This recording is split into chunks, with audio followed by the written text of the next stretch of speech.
these are the golden years. We've seen terrific returns out of Canadian equities. These stocks are now more expensive. Does it remain excellent? Canadian markets are outperforming and at record highs. We've got Garey Aitken, who manages over $8 billion. He'll tell you it's a great market, but he's still looking for bargains everyone else is missing. We're not necessarily contrarian by nature, but in an expensive market, we're finding opportunities where people are more fearful. We will make a lot of money from here. Are you nervous about your bank exposure? One of your top ideas was the energy sector. Is the reward still there? Thomson Reuters has been in the eye of this storm. It's down 60%. And you're coming in here. Glutton for punishment.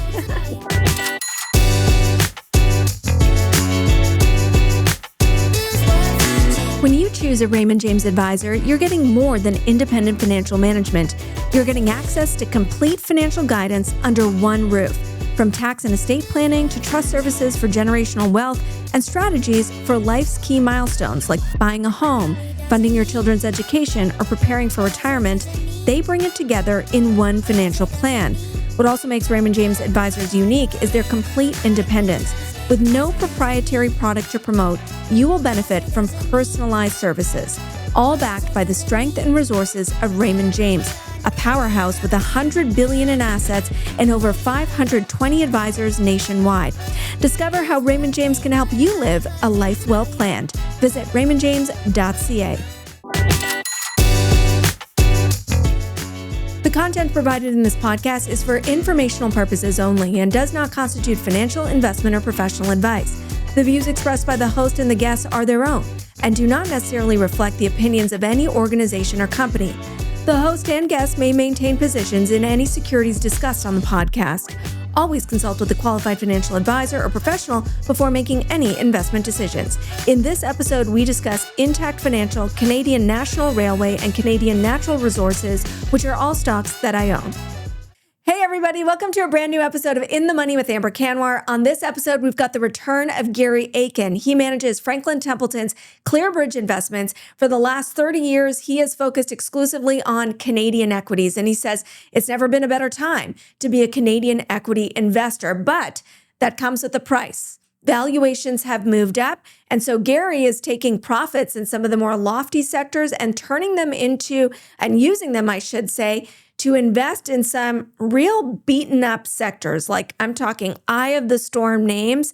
It was a great perspective with somebody who says he's not necessarily contrarian, but he is always looking for value. Now, for some perspective, he joined us April of last year. He was pounding the table on energy, which at that point was making it actually, he really did catch the bottom, was making kind of a multi-year low. It was shortly after Liberation Day, and he said, I'm all in on these energy stocks, and that turned out to be a really beautiful trade.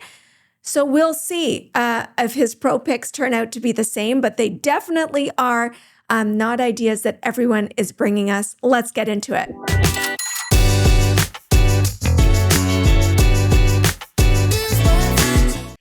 Garey Aitken, thank you so much for joining us on the podcast again. Thanks for having me. We spoke to you in April 22nd, and that was kind of an anxious time. I don't know if we're ever going to get away from anxious times. But here we are more than a year later, and we're looking at the TSX hitting record after record. And it's not just a commodity story. You've been covering Canadian equities for 30 plus years. How would you characterize the resiliency that we're seeing right now in the benchmark index? Well, it's a remarkable period to your point. I call this, these are the golden years. And I think in many respects, Canadians probably have underestimated how good this market's been, and not just over a year or so. Really, if you look now at medium term, certainly post pandemic, but even longer than that, when we capture that brief weakness to 10 years and longer, we've seen terrific returns out of Canadian equities. And I think sometimes that gets lost a little bit because north of the 49th parallel, we like to compare ourselves to our counterparts in the US, and the US markets has really been so good and, has, hogged the limelight globally, but it's been excellent. And does it remain excellent? And I ask that because a few years ago, people lamented, wow, Canadian stocks trade at a huge discount. The yield that you can get is much higher. Well, the discount has narrowed. These stocks are now more expensive than they were, and the yield is now less than what you can get in the bond market. Yeah, boy, you're getting right into the heart of the issue. And, there's probably quite a bit to unpack there for us. But I guess I'll start at a high level that, I concur with your view there that as good as this has been, ultimately it sets up for probably, a little bit less rosy scenario going forward just because of where valuations have gone. So, there's no question that we're, you know, borrowing from the future a little bit, if you will, to the extent we've seen returns 15, 20% for quite lengthy periods of time. Think of that as being above trend. And as good as the backdrop has been in terms of fundamentals for these companies, it's not 15 or 20% good. So, again, we're pulling that forward through, you know, valuation expansion, if you will. Does that mean you're taking profits in your portfolio? Well, no, we try to provide consistent exposure to Canadian equities. And, fortunately for us as active managers, we are not the market. So, we'd like to think that consistently we can find, opportunities where there's relatively better value or, better growth or some sort of combination thereof. But, I guess I'd still submit to you that, yeah, it's still more difficult for us to find those same opportunities today than uh, would have been the case 2, 3, or 4 years ago. I think it's important, and we can unpack this in any way that you want, but to understand the anatomy of this rally over the last couple of years, it hasn't been just one sector dragging us higher. It's been surprisingly broad based. Obviously, gold, but then you've got Yeah. financials, energy, of course, but then utilities, right? Pretty much everything except maybe the telecoms have really supported the market at these levels. Yeah, absolutely. In fact, there's been, I, you've identified at the sector level the big drivers for sure. And to some degree, there's been the passing of the baton because one of those big sectors will exhibit the leadership, and then you know, another will take its turn. So, completely, we go back into 2025, and to start that year, there was a lot of concern around tariff implications and, what was coming out of the White House. But that quickly turned into, a gold led rally. Then we saw financials really carry the day. And of course, they're the big weight in the index and led by the banks. And then since the events in the Middle East and specifically Iran, starting on February 28th, the energy's been really good too. But you will also add in, there's some other smaller themes and sub themes that have benefited, some other names. I'm sure we'll get into over the course of of the discussion here, and some other sectors too. So it really has been broad. There's no question about it. Yeah, you brought us some nice nuanced stories, especially in pro picks. I want you to weigh in on a debate that's taking place, though, right now on the Canadian banks. We've been talking about this for a couple of episodes. David Rosenberg made a big splash calling the banks our AI bubble. Yeah. They're expensive, and I'm looking at your portfolio, and they're still your top 10 holdings. Are you nervous about your bank exposure? Yeah, I guess a little bit we are, Amber, and you know, I I did see David Rosenberg's piece, and I think there was a lot of validity to his thesis there. At the same time, we're long for banks in particular. I would say that we're underweight banks, and we've been using it at the margin as a source of cash. So our activity in banks in recent quarters has been to trim, albeit modestly, trim the banks. And our view on the fundamentals, Amber, has been really pretty consistent here. We've been at this a long time, and we try not to get, you know, too too down when the banks are out of favor, and vice versa. So I think effectively these are still very high quality franchises. Like, I think longer term things will be fine, but we've seen such a swing in sentiment in the last couple of years, and that's reflected in valuations that, if they're not at all-time highs, they're near all-time highs in terms of forward priced earnings multiples. So that's really a big driver for us. It's not really a concern about what's in front of the banks from a business point of view, or fundamentally, it's just what we're paying for it. So with all those returns that we've enjoyed, it's come, via multiple expansion. And to my point about the broader market, I think really what that portends is, more difficult returns going forward. And so the four banks you do own, BMO, TD, Royal Scotia, and it sounds like Yeah, you're taking profits simply on valuation. I'm yeah, wondering if this valuation story, if we can apply it to the energy sector. I don't know if you remember, but in April, and we'll get into it when we review your pro picks, but one of your top ideas was the energy sector. And you yeah, said, and I quote, "We're going to make a lot of money buying some yeah, of these stocks." You came in right at the bottom. You said that. I don't know if you knew yeah, that. You really bottom ticked it. So congratulations. And yeah, since then, the TSX energy sector is up 73%. But now the yeah, question is the reward still there for yeah, investors, or have you yeah. done your bit? Yeah.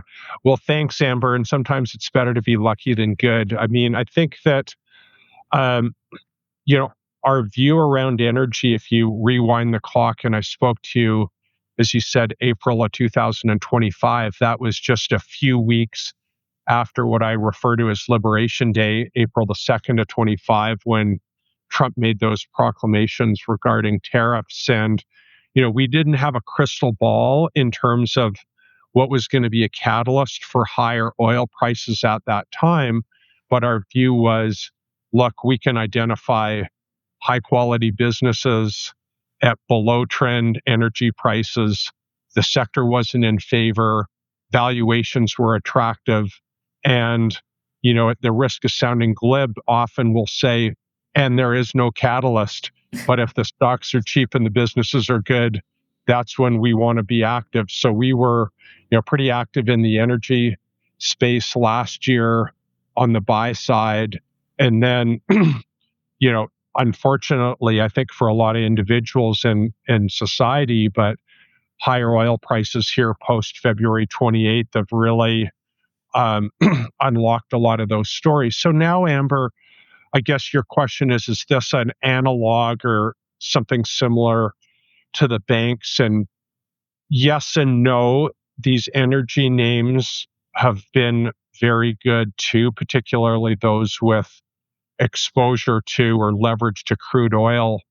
I think that there's some differences though with the banks. Like, the energy names are always much more difficult to handicap because myself nor anybody really knows the future path of oil prices. We do our best and try to normalize things and think about what's an appropriate price to use for our valuation work. But I think that I'm probably a little bit more excited about energy still from here than banks. Um, it's an uncertain path to be sure, but I think that the risk reward is still, for a pretty good setup. And I can certainly see scenarios where oil is high for longer, not necessarily higher for longer. Hmm. And in that kind of world, I think that these oil stocks have room to go a fair bit higher, even from where we are. And we're gonna find out what names you like when we Yeah, revisit your pro picks, because it was one of your top ideas. But there's a lot of yeah. other stories that I want to get your view on. So let's get into the mailbag. The mailbag is brought to you by Hamilton ETFs. The traditional 60-40 portfolio, 60% stocks and 40% bonds, has been a cornerstone of investing for decades. But it relies on one key idea, that stocks and bonds offset each other. And in today's market, that hasn't always held up. And it isn't always about performance. It's about managing volatility. That's where the Hamilton Enhanced Mixed Asset Allocation ETF, ticker MIX, comes in. MIX. Think of it as an evolution of 60-40. It combines 60% equities, 20% bonds, and 20% gold. Gold acts as a third layer of diversification, which has historically been a safe haven during market stress, an inflation hedge, and less correlated to bonds and stocks. So instead of relying on two asset classes, you now have three. When you backtest the mixed asset index back to 2004, you get similar returns to the S&P 500. And when you add leverage, modest leverage, 25%, the index has historically outperformed. And importantly, the index's volatility has been lower with this 60-20-20 approach, even after modest leverage. And the index's drawdowns during market sell-offs has been less. An example is during the financial crisis. The S&P 500 fell 55% peak to trough. The mixed asset index only fell 27%. And even with leverage, it only fell 33%. So you get historically shallower declines, smoother returns, and typically faster recoveries. And that can matter because investing is not just about returns. It's about whether you can stay invested long enough to achieve them. Mix is designed to seek long-term growth with a more balanced and more manageable investing experience. A modern mix of stocks, bonds, and gold built for today's market. For more information, visit hamiltonetfs.com or visit the link in the show notes.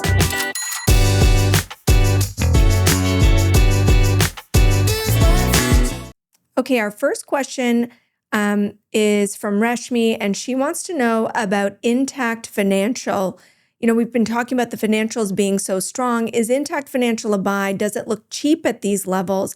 And Intact has been, I own this one, it's been choppy, right? It's not supposed to be this choppy, but the property and casualty insurance company has had a lot thrown at it. Yeah, it's been choppy more recently. There was even if we look at just calendar 2026, we had a swoon earlier in the year, and then it's recovered quite a bit. But I think we want to step back on this. This is a incredibly well-run, high-quality franchise. I think what they've done is really exceptional, and we haven't deviated from our longer-term view. Now, I do think that insurance markets, probably continentally and in Canada, conditions are softening a little bit. I don't know in the next year or two if it's going to be quite as robust in terms of the profitability for these P&C insurance companies as it has been in the last few years. But that really doesn't faze us too much. The stock is still off of its highs. I would never profess to be able to counsel people on real short-term movements, but I think at these prices, I think it's still very solid in terms of the return potential. It clearly hasn't kept up with the banks. I think that the banks have really, captivated the market within the financial sector, but I think that there's room for non-bank financials for people, and I think that if you've got a longer term time horizon, which you should for equities, I think Intact makes a lot of sense. We were fortunate earlier this year on weakness that we did add a little bit to our Intact. In hindsight, probably not enough, but it'll remain a core position within the financial sector for us. Okay, so you still like it here. We've got a question on CGI Group, GIB.A. Buy, sell, or hold. This one coming from Vinny. This is such a fascinating one because it's caught up in what's it called? The SaaS apocalypse, right? Fears on AI disruption. And what do they do to get out from under that? Well, we own CGI, and it's been a tough go. Definitely in the last 4 or 5 quarters, it's well off of the highs that we saw earlier in 2025. So it's been tough. I guess we've been wrong on that for what it's worth in the shorter term. I would still, considered a hold for sure. In fact, we'd probably be buyers, closer to being buyers than sellers. I think that, whether you call it a SaaS apocalypse or it's just part of uh, this group where there's the concern that AI and what the future holds for AI will disrupt that business.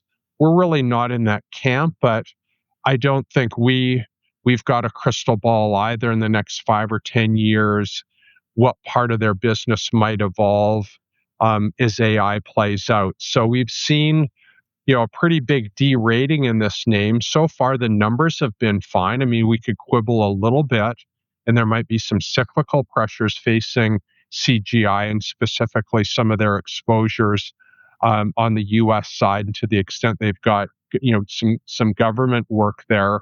But and really, if we look at the numbers, they're still very much intact. Of course, equities are discounting the future, and that's the $64,000 question: is what does the future hold? We're going to be watching it very closely, but we're pretty close to this story. We had a good check-in with management a couple of months ago, and Yeah, we're what do still they committed. say? Like, they obviously understand the pressure that they're under. I'm sure they're frustrated. As you said, their Yeah. business is still intact. But, I'm curious, what they say. It would just like bear down and the storm will pass. Yeah. And I think that whether we're talking to CGI or pretty much any management team, Amber, is let me say that as valuable as that is, we want to put that into a broader context too. So um, we don't take everything at face value. Management teams can get too close to their own story, and we'll often say that management teams will be the last to know when the bad news finally arrives because they're so close to it and can't see the forest for the trees. But I'd say generally these management teams are like eyes wide open on this. They understand the bearish narrative or the concerns, but they're just not seeing it. Mm. In fact, and we don't really go this far, but a lot of these management teams are saying what they're seeing is AI is benefiting them through opportunities, through their own cost savings, etc. Now, I think to construct a really bullish narrative on AI for all these businesses is taking it way too far in the other direction. I think truth will be somewhere in between. And Amber, I think our view is that, again, how this plays out longer term remains to be seen. We've got a portfolio of names. I would expect that there's going to be some that are surprisingly resilient, some that might get disrupted pretty significantly. We'll have to see. But I think that, so many of these businesses that have been such good business models for years and years that have now seen their stock prices collapse.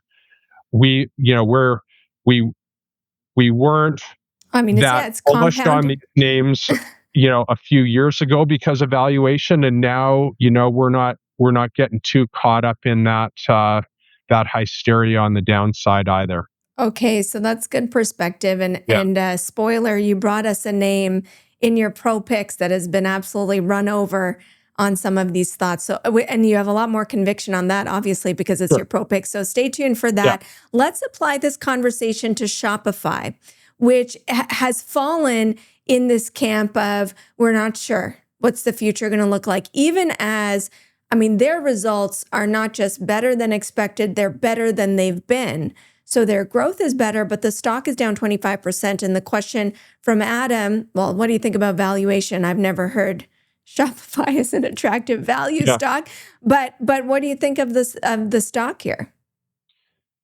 Until a few years ago, we weren't in Shopify. We initiated a position in Shopify. I guess that was in May of 2024, where we thought that there were significant enough changes fundamentally in terms of the free cash flow profile of the business that it warranted inclusion in a portfolio that we run with our investment style. I don't think that we would try to make too strong an argument that Shopify is cheap here. If it was cheaper, we would definitely own more. I agree, Amber, that I think it's been caught up in this AI disruption narrative, but there might be a little bit more to it than that. I think that there could, with these super high expectation stocks, it's not enough to just deliver growth and maybe even meet expectations. You've got to keep, upping the ante in terms of what you're delivering. So there's, necessarily always a lot of, um, very short-term focus when they put out a quarterly result or provide guidance. So we've seen a lot of volatility in Shopify for sure. I think it's getting caught up in that, but I think that there just might be concern about, you know, the growth profile and can it grow enough still for that and valuation. competition from Meta. That was a downgrade that we got about the fact that Meta, which we think is consumer-facing AI, well, guess what? They just released an LLM for small and medium-sized businesses, directly targeting some of Shopify's lunch. I mean, Shopify has stood its ground against Amazon, so it's fought these big companies before. But I think that's also weighing on the stock. Absolutely. And I think that ties into that AI disruption narrative, Amber, and that, for sure, we think that they've got a formidable moat. Time will tell how long that lasts. That is the big debate, of course, in the market. But whether it's Meta or somebody else, is there a way to, dislodge Shopify and the dominance that they have there? For sure, there's going to be debate around that. We're ultimately fundamental investors, and we like to see it in the numbers. And we have not really seen any evidence of that in actual results. Again, it's that forward-looking concern that people have, but the stock's off a lot too. So, you're getting compensated to own Shopify now relative to where it was in the past, and we think it's a bigger, better company than it's ever been. All right, good perspective on Shopify. We can apply this AI disruption theme to kind of the whole mailbag, because we got a question on TMX Group. It's so fascinating, all these different industries. Stock exchanges generally have been beautiful businesses. TMX was on a tear up until it peaked in 2025. And then a lot of fears started to creep in. Talk to me about why, if you own a stock exchange, investors got nervous about the threat from AI.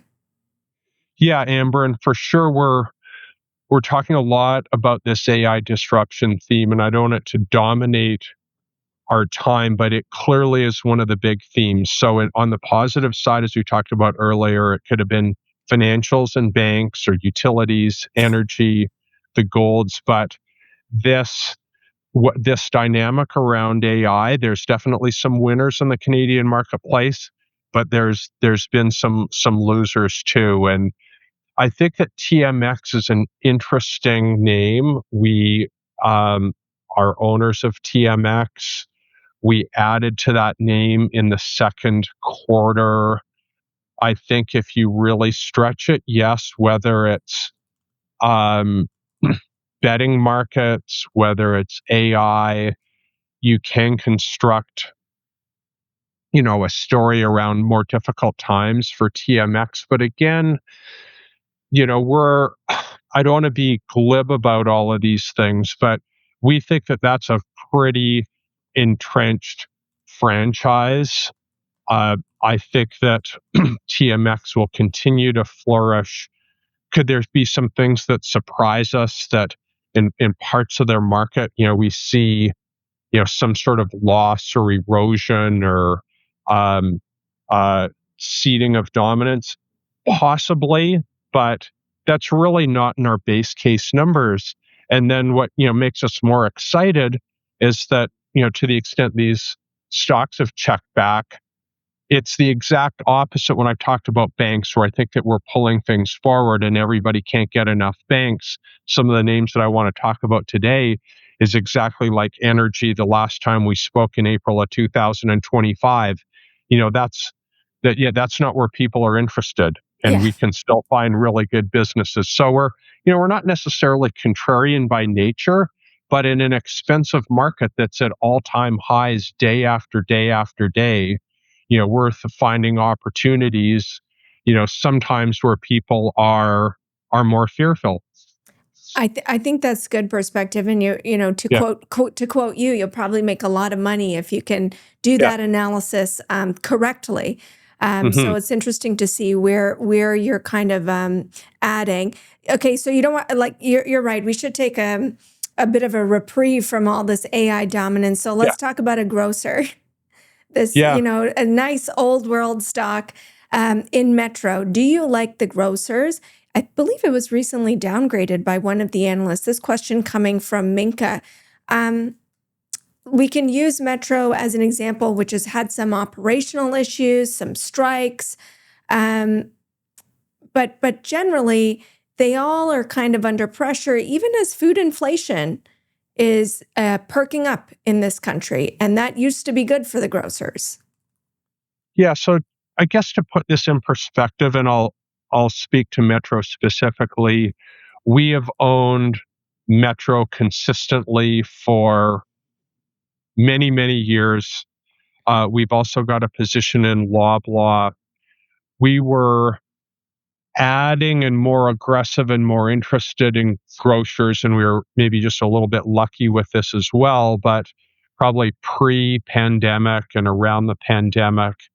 And then we saw a big re-rate up on the grocers. We've pretty aggressively trimmed our grocer exposure, and a lot of that's been Loblaw, to a lesser extent Metro. We still have modest positions in them. I think that Metro's perfectly fine. I don't think that the story's broken. They've had some pretty heavy spend years. They've built out a distribution center. They've had some labor issues, to your point, but we're not getting too caught up in the real short term. I still think that you know, they've got a great role to play. They've got great management teams. We like the profitability profiles. It's highly predictable. There's modest growth ahead for them. The stocks, in the case of Metro, it has been a little bit weaker. I'm not going to say that it's the cheapest stock that we could find or in the portfolio, but those are exactly the kind of high quality compounders that have really built our franchise over the years. And I think Metro's, you know, warrants a role in the portfolio no different than 10 or 20 years ago. Okay, and what about Yeah. what I mentioned about food inflation? That Yeah. used to be such an obvious trade. Food inflation's going up, you buy the grocers, and probably for political reasons, they can't grow their sales as much as food inflation is going up. I note in all their press releases, they are very loud about the fact that our food sales did not grow as much as CPI inflation.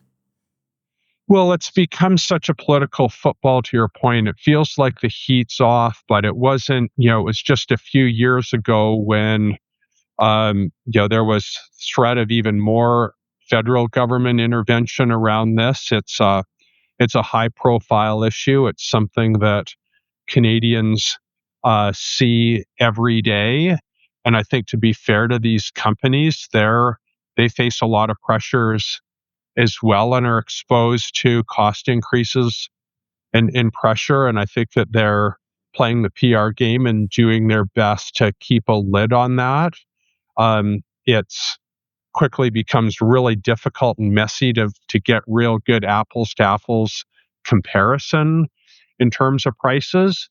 But that's not driving our view here. I would Okay. suspect that we're no time soon will we see a repeat of that big inflationary spike that we saw a year or two post COVID. So, at least we're hopeful that we don't see that again, because I don't think that they really want to go through that from a PR point of view again, and certainly in terms of potential government interference that would be, really disruptive to those businesses. All right, let's find out your new high conviction ideas because your past Yeah. ideas did really well. We'll get into your pro picks.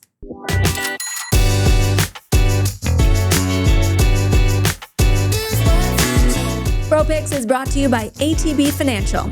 With over $100 billion in assets, ATB Financial is powering possibilities for more than 843,000 financial services clients. ATB Cormark Capital Markets is a leading North American investment firm providing holistic corporate and capital markets advice and full-service financial solutions. Visit atb.com/inthemoney for more information. Okay, so before we get into your new ideas, let's review the ones that you brought to us. April 22nd, 2025, you liked Canadian Natural Resources, Canadian National Railway. You were very patriotic in April, and Fortis. So CNQ home run up 72% since you chose it. You said we're going to make a lot of money. The question is, I mean, you also like, I think, Cenovus and Meg. Now it's just Cenovus. Yeah. So you like energy. You see there's more upside. You said that at the top of the show. Is CNQ still your favorite way to play it? Do you have others? Yeah, it'd be one of the best ways to play it, and for us, and it commands the biggest weight for us in that sector. So it's a go-to name for us. It's also an index heavyweight. I mean, we're not going off, you know, off the board there picking that name, but I think that's, it's perfectly fine, and I'd have no problem at the margin adding to a Canadian Natural Resources for sure. Your second idea, CN Rail, and I own that one too, I think, up 40%. I mean, that really took a while to work. Yeah. It finally It was back end loaded. Yeah. It was back end loaded, and they faced, continued challenges and in 2025 after we spoke, and it's definitely really frustrating, I think, for everybody involved. It's been an incredibly challenging environment for North American rail until the last couple of quarters. And I think it's a classic example, Amber, and as we get into this, I think it really reflects the way we try to look at the world, is that, there were people that were incredibly negative on rails and CN a couple of years ago. And our thought was that there's nothing structurally broken. They're facing headwinds. There's some cyclical pressures, and that's the time to be more interested in the stock, and we'll wait for better days. And, we're going to see, I believe, CN Rail report numbers tomorrow. They just had a very constructive announcement last night with Union Pacific. The stock has been hitting 52-week highs now day after day, and we've enjoyed that. We're holders of it. We have not started trimming yet. I think that there's more, there's more here on CN Rail. I would expect that, we'll go through all-time highs here. And, I think that, there's still some multiple expansion, but, we're kind of getting into the later innings of that relative trade. Interesting. You did mention the Union Pacific Norfolk Southern merger, which CN Rail was opposed to, except now they were playing chess with that. And now in exchange for not being opposed to it anymore, they now get market access to some of UNP's rail network, right? So exactly. That turned out to be a big win for them. The third was Fortis. It has benefited as a utility from, I think, the data center trade. Yeah. It was recently downgraded at CIBC just on that. Just it's played out. Valuation is where it is, and we're going to move on. What are you doing with Fortis? Yeah, so the CIBC analysts that we know well downgraded Fortis within the last couple of days, and I understand the rationale there, and I wouldn't argue that it's cheap anymore. When we were building the positions in utilities 2 or 3 years ago, and there were interest rate concerns and people just were questioning the growth, I do agree that maybe the data center build out, just the electrification dynamic in North America just has solidified people's views on longer term rate base growth with Fortis and others. And they just, they're just really shining those long term dividend growth stories. Um, we we've been trimming utilities in the last year or so. In hindsight, maybe a little bit too early, Amber, because in many cases they've even moved up after we've sold them. But Fortis is still the anchor utility name for us in the strategy, and yeah, we just can't say enough about the execution there. I think that the future's probably as good as it's ever been for these names. But yeah, Hmm. it's I come back and hate to always be throwing cold water on things, but when stocks move this much, it probably means weaker returns at some point in the future. Okay, well, let's stoke the flames of some stocks that have been Yeah, definitely left out in the cold, because the whole theme of this episode has been things have been great, but they're getting pricey, and you've got to really sharpen your pencil and look for cheap ideas that aren't value traps. So you've yeah, brought three to us that are all down and dirty. They're under pressure. They yeah, trade generally at a cheaper multiple than the market. And they have nuanced stories. So the first is Boyd Group, which is collision repair centers.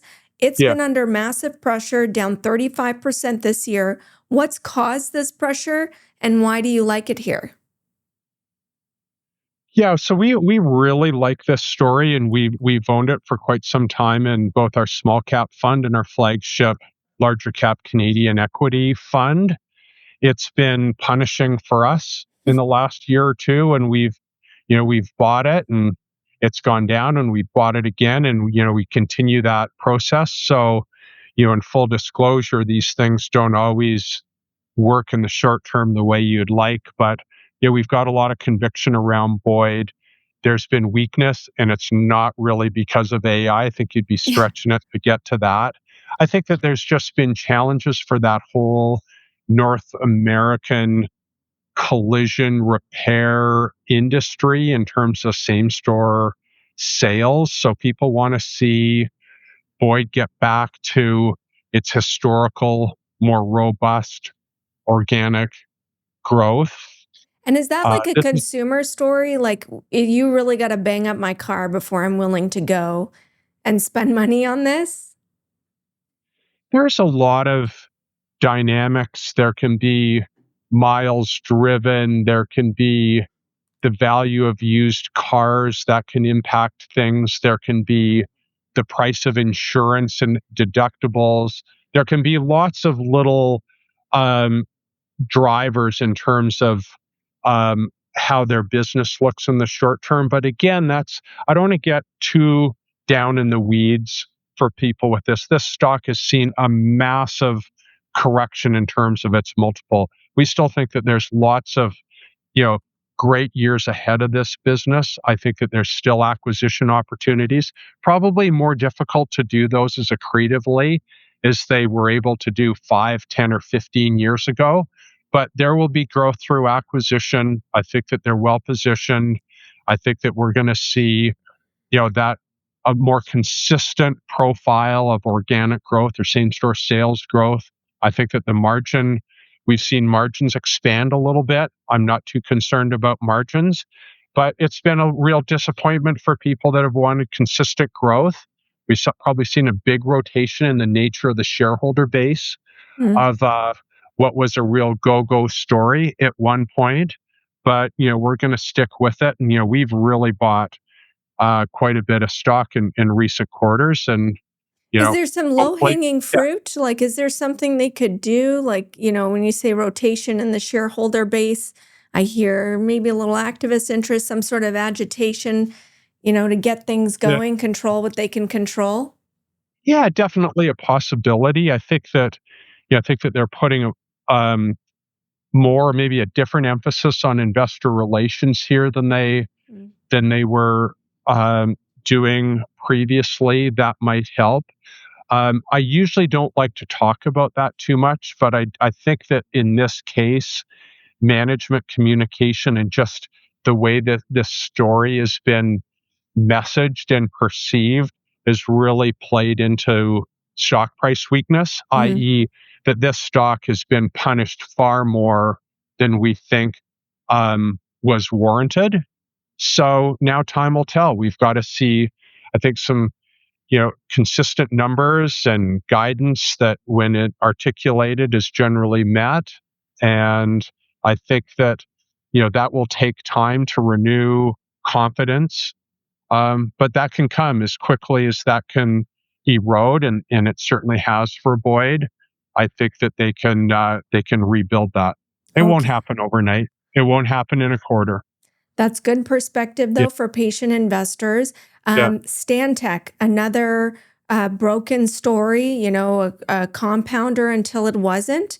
It's now trading at the lowest level since 2023, engineering and construction. This one has been a bit of execution, a bit of AI fears, and now they've got a new CEO. So maybe some transition, although it was an orderly transition. It wasn't like, oh, all of a sudden there's a new CEO. But talk to us about the fear versus reality on Stantec. yeah, Amber, and I think that you stated it so well in terms of where Stantec was and some of the near-term pressure points in terms of the stock. So kind of you know, some similarities with a Boyd that Stantec, really for 20 plus years has been one of those terrific growth stories, growth by acquisition. It's had a big fall from grace in the market in the last year or so. But again, we're pretty close to these management teams. We're not seeing it in the results and the numbers. I think uh, things still look really good. Um, it wasn't a cheap stock at its peak. And with that, and that was my point earlier with some of these other names, comes lofty expectations. And organic growth is off a little bit from where it was and maybe where some investors wanted to see it. I think that some of that would be, due to the US business. It's still solid organic growth, but a few percentage points less than I think where it'll shake out or where people wanted to see it. That's pressured it.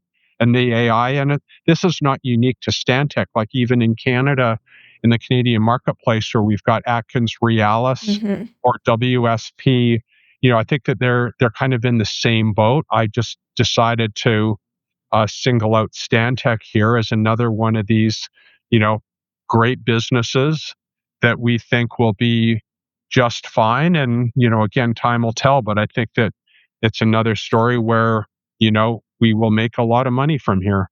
The flywheel, as you mentioned, putting aside even the AI disruption Yeah. threat, because it's hard to like clod up a building or, you know what I mean? Like these are very involved projects. Um, Yeah. but aside from that, you mentioned they were an M&A driven model. And Yeah. then if that stalls and organic growth isn't where you want it to be, that's an ugly combination. So what do you Yeah. think the fix is? It sounds like organic growth you're more confident on, and they don't have to get back to M&A as aggressively as they were for the story to work?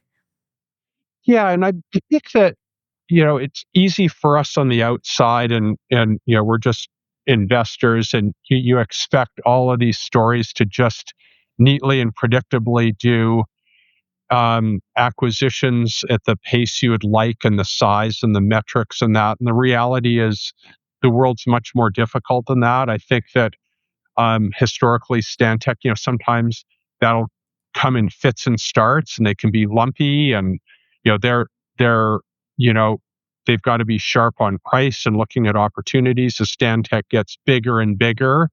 The profile of the acquisitions and the opportunity sets evolved as well. So I think that that's still going to be a big part of their future. But with these stories, some people might get a little bit disappointed if they're not seeing acquisitions exactly at their pace. And I think that the real thing, though, with these stories, and it's similar, with a Boyd, is that it's price paid, and there's as much competition as ever. There's still lots of private equity and other, competitive players that I'd say in general have bid up acquisition multiples in a lot of these areas. So we don't want to see Stantec or anybody just do acquisitions Mm. for the sake of acquisitions. They've got to make the numbers work. All right. And yeah, Well, I was going to say, I want to make sure we squeeze in your third idea, which is Sure. just as spicy as the others. Yeah. Thomson Reuters has been in the eye of this storm. Yeah. And, you could say maybe tangentially it could affect a Stantec, AI could affect a Stantec or TMX Group. But Claude in particular has come out with specific offerings that seem like Yeah. they rival a Thomson Reuters, their legal software, their tax software, and it's down bad. It's down 60%. It's been a huge drop. And you're coming in here. Tell me why, Garey. Well, it's a Glutton for I'm sure punishment. you get a sense for kind of the thesis that I like to work off of here. So, for many years we weren't in Thomson Reuters. I think it probably peaked at 30 times EV to EBITDA. It wasn't until these fears surfaced and the stock started to break down that, it started to make sense for us. Now, again, we started at a higher price than where it is today, so we would have been better served to hold off a little bit. But we'll never get that timing perfect. Rough abouts, the EV to EBITDA multiple has gone from 30 times to 12 or 13 times.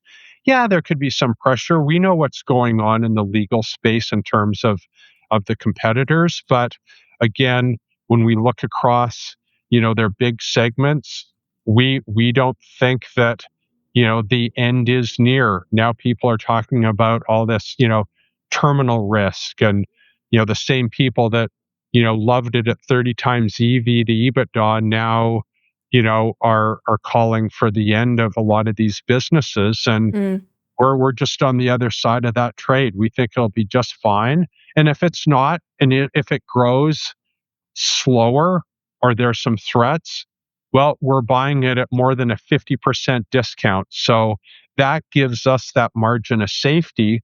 When we do our work, we think that we're buying Thomson at close to 50 cents on the dollar. So if we're right, we're going to make outsized returns probably for the next decade here.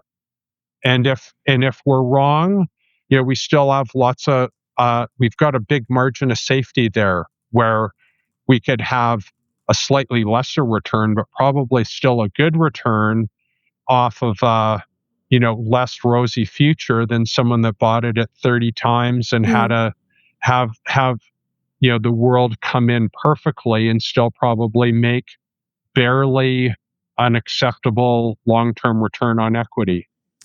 I can't wait to talk to you in a year to see how these picks do. Maybe we'll need 2 years for some of these stories, but Sure. Really great picks and great insight and analysis. And we'll see how it shapes up. Certainly your last round did very well. Garey, thanks so much for joining us. Yeah, thanks. Looking forward to it. That's Garey Aitken joining us from Franklin Templeton. Don't miss our next episode. It's me and Jillian. We are doing our mid-year review. How did portfolio managers do over the course of the last year? We rank them. We talk about the stocks, the best performing fund managers, the worst performing ones, the worst picks. We do it all in our next episode before we launch into our summer series in August. We'll catch you on the next episode.